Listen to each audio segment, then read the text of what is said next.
Hey everybody, it's Dana and welcome back to my YouTube channel. Today we are playing with the new Hero Arts My Monthly Hero Kit, and this kit is for April 2021. So let's go ahead and get into the kit. Inside your kit, you're going to get several products. The first beautiful thing you're going to see is this gorgeous floral background stamp. Now this background stamp is part of like their bold print collection, and I absolutely love this stamp. This would be perfect to color, but within this kit, Hero Art's making it really easy. They have done some layering stencils in this kit. That's going to make coloring this a breeze. So you're going to end up getting 3 stencils, and they kind of line up one on top of the other to fill in the pieces that you need to color. On the bottom, you're going to see a number, and this is kind of helps me line everything up correctly. If I make sure I always have that number part in the left hand corner. So you're going to get leaves, you're going to get the detail part of the flower, and then you're also going to get the flower itself. You're also going to receive this great little, I think this is maybe a 3x5 maybe stamp set. I don't remember off the top of my head. And then you're also going to get some dies. I will make sure to link all the products below that I will be using in my cart today. All right, so let's go ahead and get started. I'm going to bring in my Misty. I am going to remove the mat because remember with these cling mats, we want to take out, if you're using a Misty, of course, you want to take out the foam part. I went ahead and laid in my stamp set, and I have a rather large piece of paper here. I think this was 5.5 by 10. And this is going to just make sure that I have ample space to stamp this out. I will be trimming this out a little bit later. Once I have my piece of paper on top, I like to go ahead and put a little bit of tape on there to hold it in place. And then I can use my Hero Arts Watermark and Embossing Ink. This is just a clear ink that you can use as a watermark on your card panel, or you can use it in order to heat emboss. So today I'm going to be doing some heat embossing. I do want to make sure that I treat my paper with the anti-static powder, and this is going to help that embossing powder not stick everywhere. So I made sure to treat that very, very well, and then I can go ahead and close down my Misty lid. Now, because this is a pretty big stamp, I do like to come in with a pressure tool to kind of just make sure I get a really good impression. There are a lot of lines within these flowers. So for me, I like to be careful and I double stamp this. Now again, if you have a really, really juicy pad, you might not have to double stamp this. My pad is rather juicy, but I always have the mindset that, once I start putting that embossing powder on there, that's it. I can't go back and re-ink this or re-stamp this without cleaning everything off. I can see I already have a great impression. So now for my embossing powder today, I didn't want to go white. So I decided to pull in my gold embossing powder.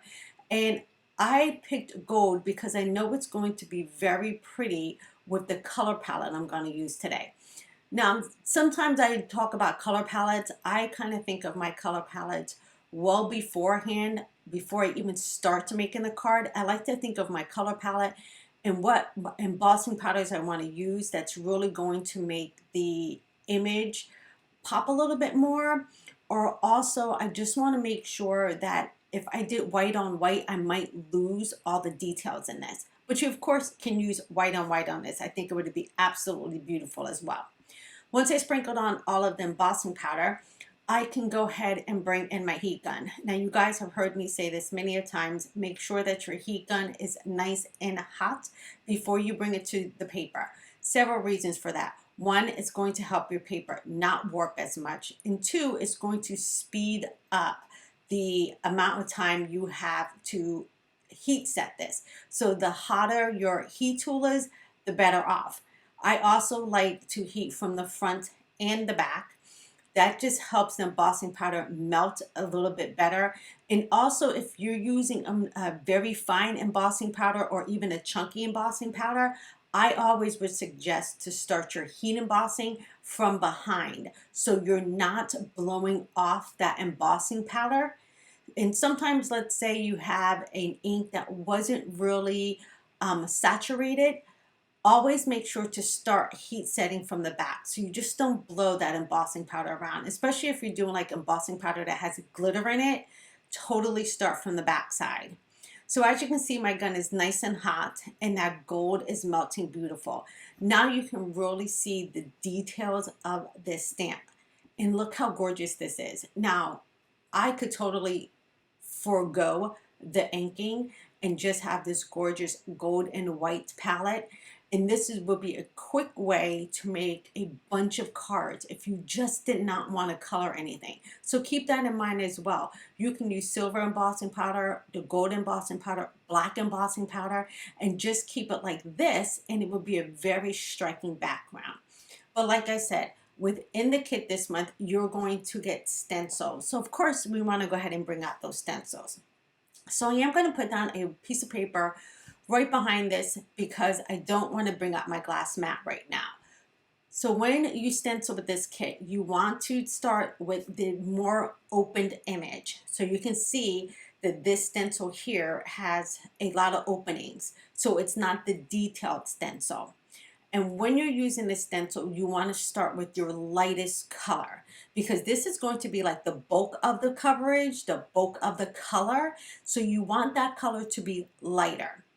So as you can see, it's very, very easy to line up with my flowers. And then I just chose to use a little bit of purple tape to hold this in place. Now you also could use pixie spray if you wanted to. You can hold this down with washi tape. You can put this on the metal mat that has the little magnets, anything just to hold this stencil in place.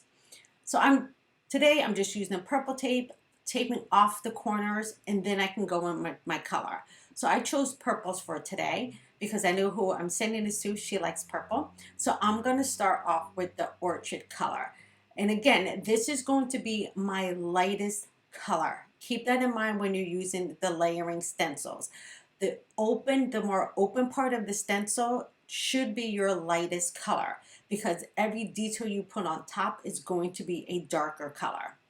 So I like to kind of tap off my color at first onto that scratch piece of paper, and then I go ahead and bring the color in. Now you're going to see this is so easy to do. It makes creating so much fun, less stressful because you don't have to color anything. Now you can switch up the colors here. Not all of these flowers needed to be purple. You can totally grab one of your smaller blending brushes from Hero Arts and just go in some of the smaller flowers and change up the colors. For me, I just wanted this to be an overall color wash of purple. Now you can see, super easy to do, right? Just adding in that color, and I'm really going in with a light hand. I'm not really wanting this color to be super saturated because this is my lightest color. So I'm just putting in a nice, simple, light wash of that Orchid color. Now I can go ahead and pull back this stencil, and look how pretty these flowers are. I mean, super easy to do. Didn't have to worry about coloring each one of those flowers in. It was easy with the layering stencils. Next, I'm coming in with the detailed part. This is the part that has like the lines in it. So this is like, in my head, stencil number 2. The first one, more open areas, stencil number 1. Stencil number 2 is the more detailed areas. And this is where we want to come in with our darker tone color. Remember, I did the light wash of purple first, and now for the detail to build up that color, I need to come in with the darker tone. So I'm coming in with the soft purple. Now, hear me out on this. If you only had one ink pad, let's just say you just had the Orchid ink pad, what you can do is put down that first light wash, and then when you come in with this detail part, you can just build up that color. Just make that Orchid a tad bit darker. So you're going to load up your brush a little bit more, and you're going to use a heavier hand. But if you have inks that you know are going to layer beautifully together, that to me is the kind of way to go, is to really add that punch on that second layer. But again, if you only have one ink pad, soft wash first. Second one, you're going to come in with a deeper and heavier hand with your ink. So I'm going to go ahead through this whole thing again, and I'm just adding in that darker purple. Super, super easy to do. Again, I don't have to worry about any coloring.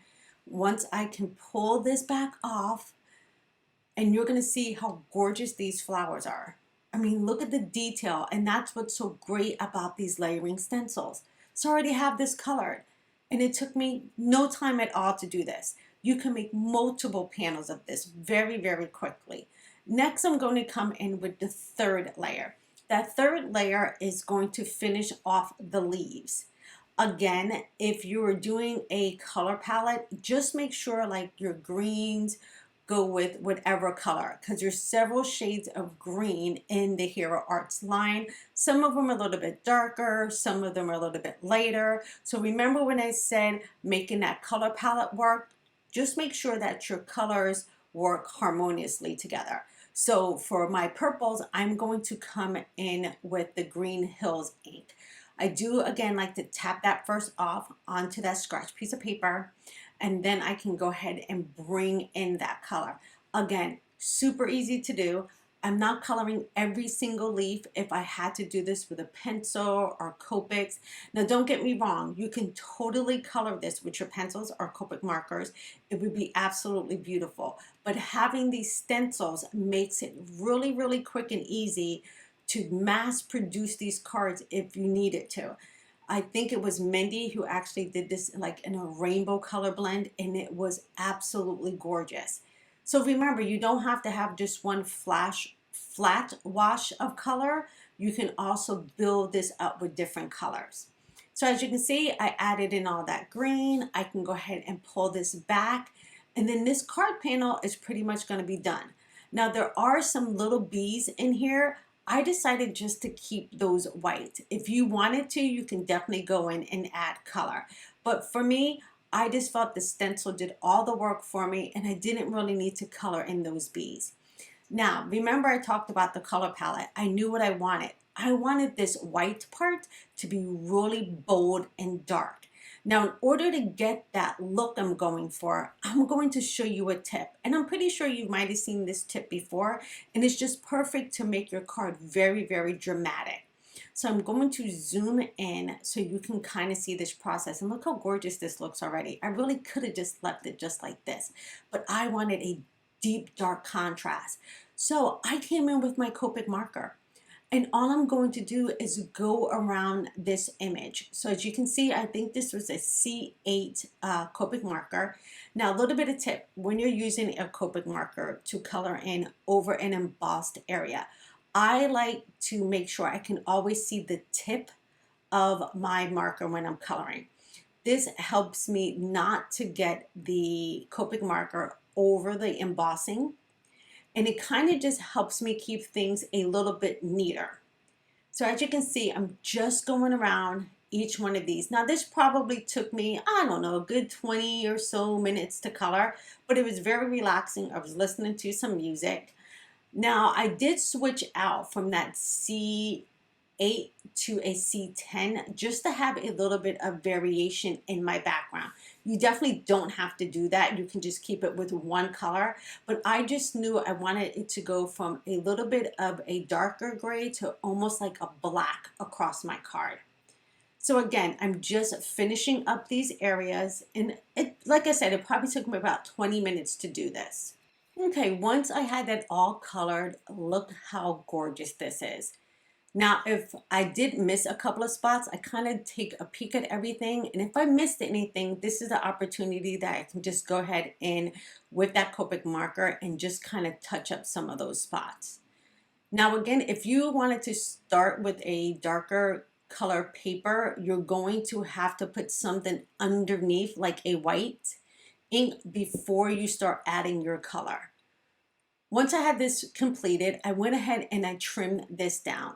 Now, when I trimmed this down, it came to be like 5.5 by 5.5. So I just went ahead and trimmed down my sides. And that's why I started with that larger piece of paper. It gave my stencil something to hold on to. And I also knew I was trimming down this paper. So as you can see, it's going to be about 5.5 by 5.5. Now with this point, I wanted to change up the design. I just did not want to put this directly on a card.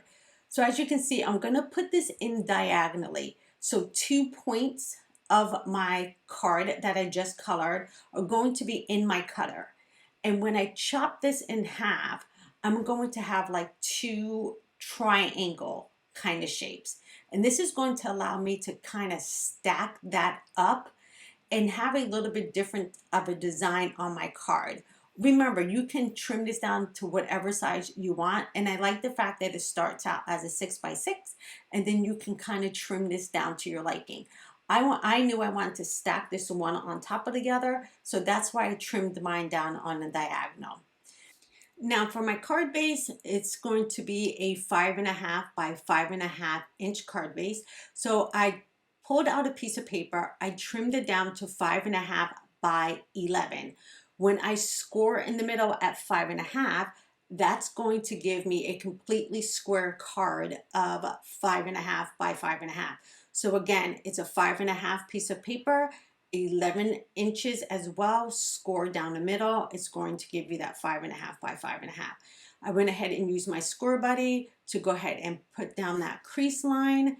And now I know that the panel that I colored is going to fit this perfectly. So for the design, I wanted to overlap them. Remember I said that? So I'm going to add one corner right here to the left, and then I'm adding the other one over onto the right. Now, if you wanted to, you can make 2 separate cards out of this. I thought the design may be very pretty if I went ahead and I overlapped those roses. So I do know I want to add a sentiment. So this sentiment little kit, or these smaller sentiments rather, are in the kit. And I'm just going to grab 2 of those sentiments that I know are going to fit on that diagonal line. So once I pick out the 2 that I like, I went ahead and I used a transparency grid to help me line everything up right along that edge. If you can eyeball this, fantastic. For me, I was a little bit nervous. So I did just use the transparency sheet to help me line this up. Now I did use 2 sentiments in here, so I'm going to stamp down the first sentiment right along that line, and I did use the Hero Arts Intens-ified black ink, and I'm going to stamp that twice. I just want to make sure that my sentiment is very crisp and it kind of matches the crispness of the background as well. Once I have that first sentiment down, I can go ahead and line up the second one right next to it, and then I would stamp that in black as well. I really like this design of putting the sentiment like right in the middle of the fold. It kind of reminds me almost like of an envelope. And I think that's so pretty by having that sentiment right there. Now, if you just wanted to do a sentiment strip instead, you can totally do that. This kind of keeps this card really simple by not adding any more layers to it. Now, once I have my sentiment stamped, I can go ahead and start building up my card. For the left-hand part of my card, I did want to glue this panel down. So I went ahead and I used my Hero Arts Precision Glue for this. And I'm just making sure to go around the corners, especially at the point of this card. And then I can go ahead and place that down. Remember, this cut panel is going to match up perfectly with that card base. So as you can see, I can go ahead and place that there. And remember, if I wanted to, I could have made 2 cards out of this. So this design right here, even if I didn't put down the second layer, would really be a striking card by just having that sentiment kind of floating and maybe putting in some dash lines. Now this layer, I did want to pop up because I wanted to give this just a little bit of dimension off of the card panel. But I didn't want anything to compete with this. So all I'm going to do is grab myself some foam tape and place this right on the back. And this is going to give this panel a little bit of height and a little bit of dimension on my card. Now I can go ahead and flip this over, line up my edges. So I'm going to line up the right side first, make sure the top and the bottom match up. And then I'm also going to make sure that that left-hand corner is also matching. And I think this just gives this such a pretty design. Once everything's lined up, I can go ahead and press that down, and I have a tad bit of dimension to this card, but it's not a lot. It just gives the card a little bit of a change up instead of just doing it all flat. Now, I did feel like I needed something along the edges, so I went ahead and grabbed a gold metallic pen, and I'm just putting in a little bit of faux stitching right around the parts that meet up and across the top. This card really reminds me now of an envelope, and I'm here for it. I really like this layout. And to bring a little bit of purple onto the white part, I did grab myself a few of the Hero Arts enamel dots, just a couple of them in the purple, just to kind of pull that color down. All right, and that is going to finish up the card today. I really think you're going to love this month's kit. Now you see I have this design here with a little bit of faux stitching. This looks gorgeous, but I also did a card for the countdown, and I did this in yellows and blues, and look how pretty that was. Same thing, Copic marker used. All right, everybody, thanks so much for hanging out with me today. I will see you guys in another video soon. Until then, take care. Bye-bye.